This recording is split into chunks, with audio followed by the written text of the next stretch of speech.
I said after the game, I wouldn't say there was a lot of lack of discipline because I actually mentioned there was 95% of the guys on the team that do what they're supposed to do. I said lack of discipline gets you beat, and that's the key. To improve discipline, you make guys do what they're supposed to do. They go to class on time. They go to meals on time. They show up to meetings on time. They get behind the line when the coach says get behind the line. They obey everything the coach demands, because when you don't do the little things right, then the big things show up. So it's really important to me that everybody on the team does the little things right, and that's the 5% that I'm talking about. Is it David Marshall? Is it going to be able to come back? And I guess I'll ask the lead better questions. Don't take it too much. Yeah, I'll ask that this week.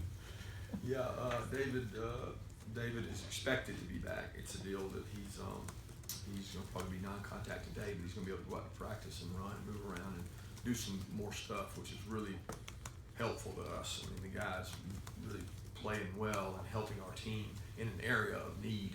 So I'm hoping he is, and know that better won't be back. Kirby, what did you make of the secondary's play overall on Saturday, and did you feel like there was an improvement in the pass coverage? Well, I think we competed harder. There's some times people maybe got behind us that Dobbs didn't find them, and there's some times that we covered them better. So they got good wideouts, but again, our focus is on South Carolina, who's got two really good wideouts coming back, and we got to focus on us getting better. That includes tackling and covering. We talk a lot about sort of the execution of the players and how they do on a week-by-week basis in terms of improvement. How would you analyze sort of your job and the coaching staff's job through 5 weeks now?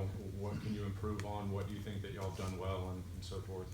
Well, I don't think you look at it from an aspect of what you've done well. You look at it at what you can do better, and I think we can always put our players in better positions to be successful. I think a big part of coaching is the decisions you make on Monday, Tuesday, Wednesday night affect Saturday. So the decisions you make and the decisions we've made, we've got to put our players in a chance to be successful. And that's situationally third down. That's situationally 2 minute. That's kicking game. All that stuff goes into it. And I think we can improve in every area as coaches. And that's what we're trying to do, to find different ideas that create problems for the other team without creating problems for ourselves. Using our best players in the kicking game. That's very important to me. I would rather have a guy out there in those kicking situations as the best player we can put out there and make him condition more so he can play on offense and defense. Because we've got to use the best players we got in all situations. But to be honest with you, that's constantly under evaluation. If there's a better way, my vote's to find it. Tight end is one of your deeper positions. With Isaac Notto, what's his skill set? Where does he bring that maybe some other guys don't at certain times? And you guys had to get a timeout. What was did he line up wrong on that, or what? Second quarter maybe? No, I don't remember. I don't recall that one. There was a couple times that he was in the wrong formation. That I think on that one we wanted to use the timeout anyway because we wanted to talk about the play we had called situation. But he had a couple times that he just lined up in the wrong formation. He had to flip it over. But I think Isaac's grown as a player. He's got to continue to get be a better blocker and more physical as a blocker, and he can improve in that area. He catches the ball well. He works hard. I think each one of those tight ends has got to block better. When you look at every tight end in the SEC, you know what you say? Oh, he's not a great blocker. Oh, he's not a great blocker. Well, it's because they're blocking pretty good players. So you want those guys to improve, and we got to put them in a position to block good pass rushers so that they can do that. Because it's the limitation of every tight end. So Jeb is a physical guy that gets after blocking. Jackson tries to do the same thing, and Charlotte's a guy that's improving in that area. So it's a position we got 4 guys that are pretty dependable at, but at the same time, they've got to block and get movement if we're going to put them in the game and be able to run the ball. Kirby, Claude said this kicks off at 7:39. I think last week was 3:39, and Oxford was 12:01. I know you don't have a say in what time these things kick, but a lot of you guys are so structured and routine oriented. If you had your way, what time would you like a game to kick off? It really doesn't matter. I mean, as long as both teams got to play at the same time, what does it matter? I really don't.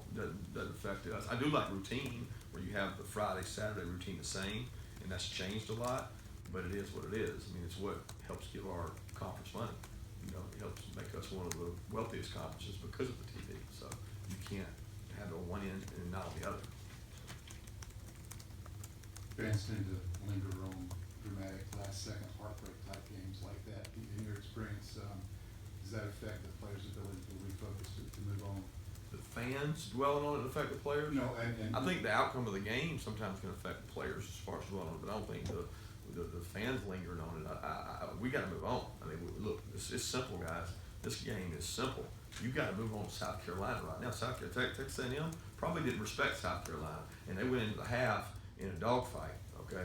That this is a good football team that's playing really hard for their new coach, and that's where our focus has gotta be. That's where my focus is. And I certainly think that's where our players' focus is, because we've said since camp there's a 24-hour rule. And you guys can linger on it as long as you need to, but we're gone. We gotta go. We gotta move on.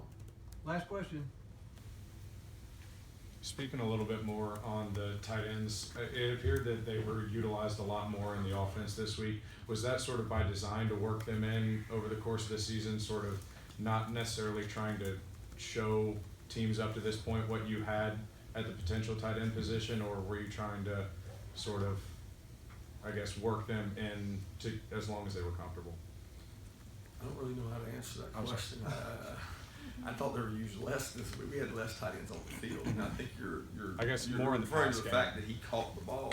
He had 6 or 7 catches. I think that was more of he was targeted. But we had less tight ends on the field than we had in previous weeks. But we got to continue to use those guys because they're good blockers, and they give us an opportunity to do more things. They create problems for the defense too. Thank you, guys.